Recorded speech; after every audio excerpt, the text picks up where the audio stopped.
Hello friends, आपण last लेक्चरला derivative चॅप्टरमधील डेरिव्हेटिव्हचे फॉर्म्युले पाहिलेले होते. त्याचबरोबर आपण त्याचे सिंपल एक्झाम्पल्स पाहिलेले होते. आपण आता नेक्स्ट पाहतोय ते आहे बघा derivative of a composite function. नवीन आपण रूल पाहणार आहोत की कॉम्पोजिट फंक्शन असेल तर डेरिव्हेटिव्ह त्याचं कसं काढायचं. त्यालाच म्हटलं जातं चेन रूल. कॉम्पोजिट फंक्शनचं जे आपण डेरिव्हेटिव्ह फाइंड आउट करणार आहोत, जे शिकणार आहोत, त्याला काय म्हणायचं आहे, चेन रूल. आता हा चेन रूल म्हणजे काय तो आपण बघूया. पहिल्यांदा कॉम्पोजिट फंक्शन म्हणजे काय हे तुम्हाला माहिती असलं पाहिजे. कॉम्पोजिट फंक्शन म्हणजे काय असते तर फंक्शन ऑफ फंक्शन एक्स असते. फंक्शन ऑफ फंक्शन म्हणजे तिथं एक फंक्शनच्या ऐवजी दोन किंवा दोनपेक्षा जास्त फंक्शनचा समावेश असतो. अशा फंक्शनला आपण कॉम्पोजिट फंक्शन म्हणतो. बघा, if y is equal to f of u where u is the function of g of x. y हे फंक्शन यूचं दिसते, परंतु यू हे फंक्शन जर एक्सचं असेल तर y हे फंक्शन काय असते, F of g of x which is a function of x. Such type of a function are called as the composite function. And in this case अशा फंक्शन मध्ये काय करावं लागतं, जर y चे derivative with respect to x घ्यायचं असेल तर पहिल्यांदा y चे derivative with respect to u घ्यावं लागतं आणि परत u चं derivative with respect to x घ्यावं लागतं. So here we get dy by dx is equal to dy by du into du by dx. तसंच if y is a function of u and u is the function of v and v is also function of x, then in that case त्याचं derivative काढायचं असेल तर ते असते dy by dx is equal to dy by du into du by y चं derivative with respect to u काढायचं. त्यानंतर यूच हे फंक्शन व्हीचं असल्यामुळे परत यूचं derivative with respect to V काढायचं आणि परत व्ही हे फंक्शन एक्सचं असल्यामुळे व्हीचं derivative with respect to x काढायचं आणि ह्या सगळ्यांचं काय घ्यायचं आहे, तिथं प्रोडक्ट घ्यायचं आहे.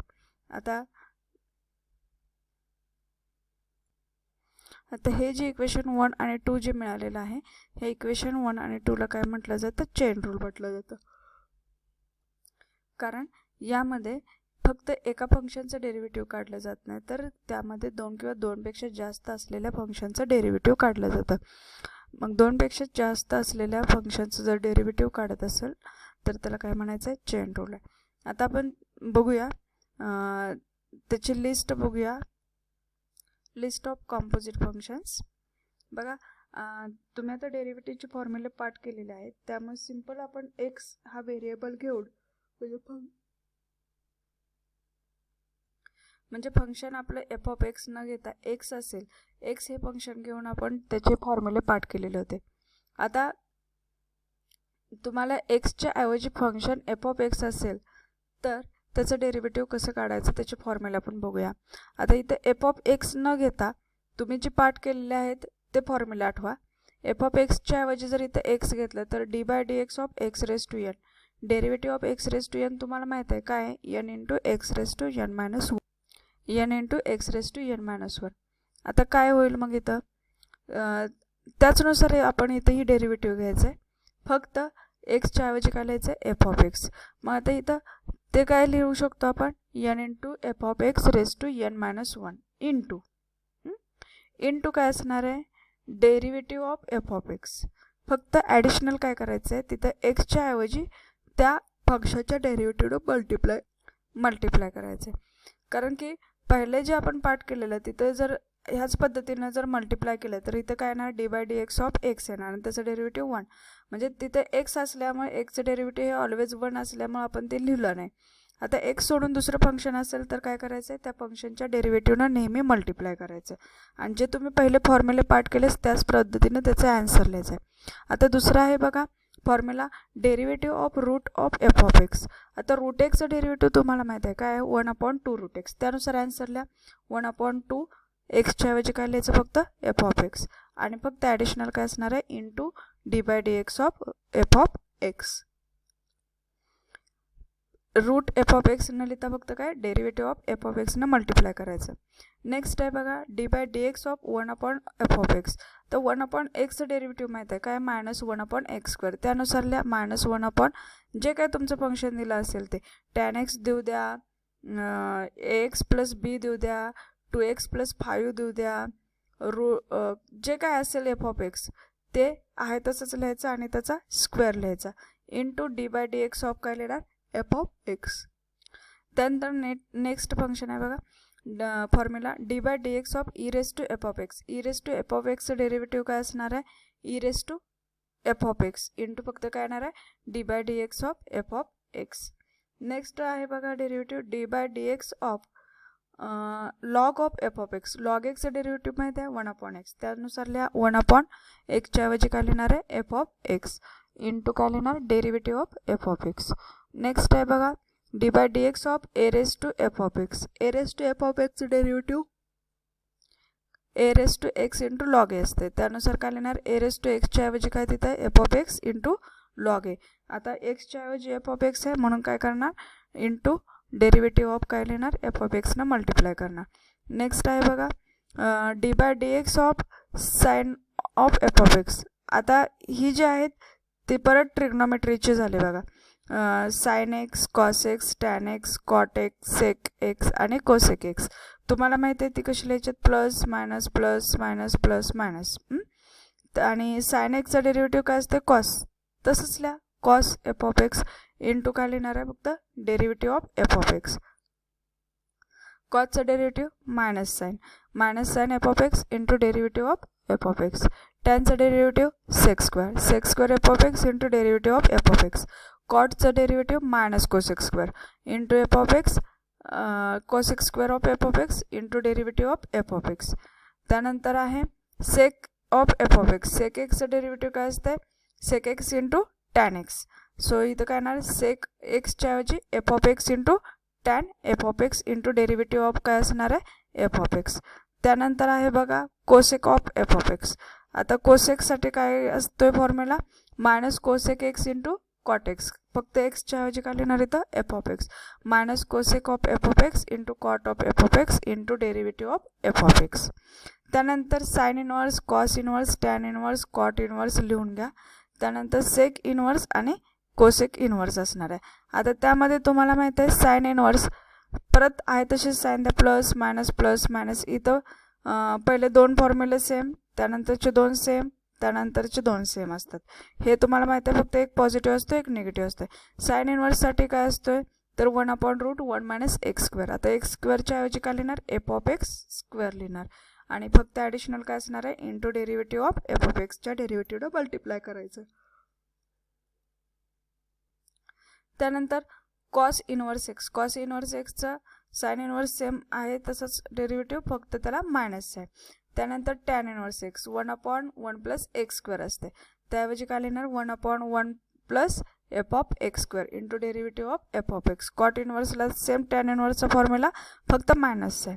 त्यानंतर आहे सेक इनवर्स एक्सला काय असतो फॉर्म्युला तर 1/x into root x square minus 1. आता एक्सच्या ऐवजी फक्त काय लिहिणार f of x into root F of x square minus 1 into derivative of F of x. त्यानंतर cosec inverse of F of x. Cosec inverse of F of x काय असतो same formula फक्त minus sine minus 1/f of x into root F of x bracket square minus 1 into derivative of F of x.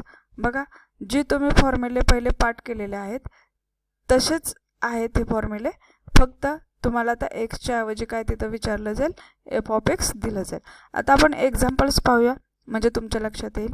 बघा if y is equal to function दिलं आहे sine of e raise to 3x find dy by dx. आता इथं sine x असेल तर तुम्ही direct लिहू शकता पण साइन एक्स हे सिम्पल फंक्शन न देता काय दिलेले sine of F of x दिलेलं आहे. पहिल्यांदा दिलेलं फंक्शनला given that y is equal to sine of e raise to 3x. आता dy बाय dx काढायचं आहे म्हणजेच derivative with respect to x काढायचं आहे. So differentiate with respect to x. So d by dx of y is equal to d by dx of sine of e raise to 3x. काय ना dy by dx is equal to साइनचं derivative काय असतं cos. त्यानुसार लिहा cos of जे काय function असेल ते cos of F of x into derivative काय असणार आहे एफ ऑफ एक्स. काय तुमचा एफ ऑफ एक्स 3x. बघा लक्षात येते का साइनचं derivative cos of F of x into derivative of F of x आणि ते एफ ऑफ एक्स काय तुमचा ई रेस टू 3x. आता कॉसची जी टर्म आहे ती तुम्ही आहे तशीच लिहा. आता फक्त पुढच्या e⁻3x डेरिव्हेटिव्ह लिहायचं आहे. आता त्याहीमध्ये तुम्हाला e⁻f(x) आलेलं आहे बघा. आता त्याचं डेरिव्हेटिव्ह काय e⁻x e⁻x. आता फक्त e⁻x ऐवजी f(x) आहे. काय लिहिणार तुम्ही e⁻f(x) into derivative of f(x). So इथं आपल्याला लिहावं लागेल e⁻3x into derivative of 3x. फक्त तुम्हाला ह्या एक्झाम्पलमध्ये f(x) ओळखायचं आहे आणि त्यानुसार ते एक्झाम्पल पुढे सॉल्व्ह करत जायचं आहे. आता इथं पहिल्या ज्या डेरिव्हेटिव्हज काढलेले फंक्शन्स आहेत ते आहे तसे शेवटपर्यंत लिहित जायचं आहे. फक्त तुमच्या ज्या स्टेप्स वाढत आहेत त्या फक्त कशाच्या वाढत आहेत तर डेरिव्हेटिव्ह जिथं जिथं काढायचं आहे तिथं फक्त. आता डेरिव्हेटिव्ह ऑफ 3x काढायचं आहे. 3 कॉन्स्टंट आहे, बाहेर लिहितो आपण आणि फक्त कशाचं डेरिव्हेटिव्ह काढणार आहे एक्सचं, आणि एक्सचं डेरिव्हेटिव्ह काय ते 1. आणि तुमचं फायनल आन्सर येते बघा. पहिल्यांदा कॉन्स्टंट लिहिला 3, त्यानंतर लिहिला e⁻3x आणि लास्टला फंक्शन कॉस ऑफ e⁻3x. हे झालं त्याचं फायनल आन्सर. आता नेक्स्ट एक्झाम्पल आहे बघा. Find dy/dx if y is equal to log of 4 - x. आता फक्त log x असतं तर त्याचं डेरिव्हेटिव्ह तुम्ही लिहिलं असतं 1/x. log ऑफ काय येतं f(x), म्हणजेच हे काय कंपोजिट फंक्शन आहे आणि कंपोजिट फंक्शननं ते तुम्हाला आन्सर लिहायचं आहे. पहिल्यांदा given that y is equal to log of 4 - 3x.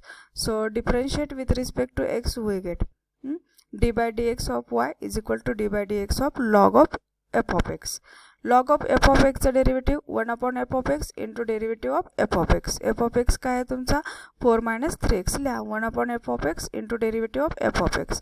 आता डेरिव्हेटिव्ह ऑफ f(x) फक्त लिहित जायचं आहे. इथं काय दोन फंक्शनची वजाबाकी रूल यूज करा, सेपरेट डेरिव्हेटिव्ह आणि त्यांची वजाबाकी. So here we get d/dx of 4 minus d/dx of काय असणार आहे 3x. मग इथं काय मिळेल तुम्हाला 1/4 - 3x आहे तसंच आतमध्ये 4 कॉन्स्टंट आहे, डेरिव्हेटिव्ह 0. 3 कॉन्स्टंट आहे, बाहेर लिहिला. डेरिव्हेटिव्ह ऑफ x काय असणार आहे 1 आणि इथं डेरिव्हेटिव्ह त्याचं काय येईल -3 डिवायडेड बाय 4 - 3x असणार आहे आणि हे तुमचं फायनल आन्सर. नेक्स्ट एक्झाम्पल आहे बघा. If y is equal to sine of log of 4x find dy/dx. आता इथं y is equal to sine एक्सच्या ऐवजी f(x) आहे आणि तुमचा f(x) सुरुवातीला f(x) काय असणार आहे log ऑफ 4x असणार आहे. Differentiate x with respect to x. Here we get d/dx of y is equal to d/dx of this. So yचं डेरिव्हेटिव्ह काय लिहिणार आहे तुम्ही dy/dx. आता इथं साइनचं डेरिव्हेटिव्ह कॉस आहे बरोबर. आता कंपोजिट फंक्शन आहे हे लक्षात येतं. लिहा cos of f(x) into derivative of f(x). f(x) काय तुमचा log ऑफ 4x. आता फक्त डेरिव्हेटिव्ह फक्त कशाच काढायचं आहे log ऑफ 4x. आता इथं log x न येता काय log ऑफ f(x) आहे आणि f(x) काय 4x आहे. log ऑफ f(x) डेरिव्हेटिव्ह काय असणार आहे तर 1/f(x) into derivative of f(x) आणि f(x) काय असणार 4x. तो लिहा 1/4x into derivative of 4x असणार आहे. आता 4xचं डेरिव्हेटिव्ह 4 येईल, 4 कॅन्सल होईल आणि तुमचा आन्सर येईल cos of log 4x divided by x. Next example आहे बघा. y is equal to sine square of e⁻3x then find dy/dx. पहिल्यांदा y लिहा, त्यानंतर डिफरेन्शिएट करा. आता इथं पहिल्यांदा साइन स्क्वेअर आहे तोच फक्त मी इथं कसं लिहिलं आहे sine of e⁻3x bracket square, कारण इथं फॉर्म्युला तुम्हाला वापरायचा आहे x⁻n म्हणजेच f(x) नुसार.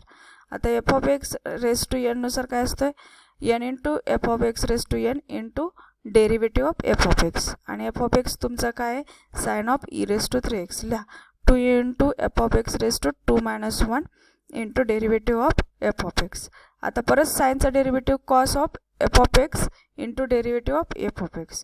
परत 3xचं e⁻3xचं derivative e⁻3x into derivative of 3x आणि 3xचं डेरिव्हेटिव्ह 1. आता इथं 2 sin θ इंटू कॉस θनुसार लिहा answer sin 2 θ. So here we get sine into 2 into sine of 2 into e⁻3x into 3 into e⁻3x. ते पहिल्यांदा लिहिलेलं आहे, हे तुमचं झालं फायनल आन्सर. इथं फक्त तुम्हाला काय ओळखता यायला पाहिजे तर तुम्हाला ओळखता यायला पाहिजे की कंपोजिट फंक्शन काय आहे ते ओळखता यायला पाहिजे. सिम्पल एक्समध्ये जोपर्यंत येत नाही तोपर्यंत तुम्हाला हे काय करावं लागणार आहे तर कंपोजिट फंक्शन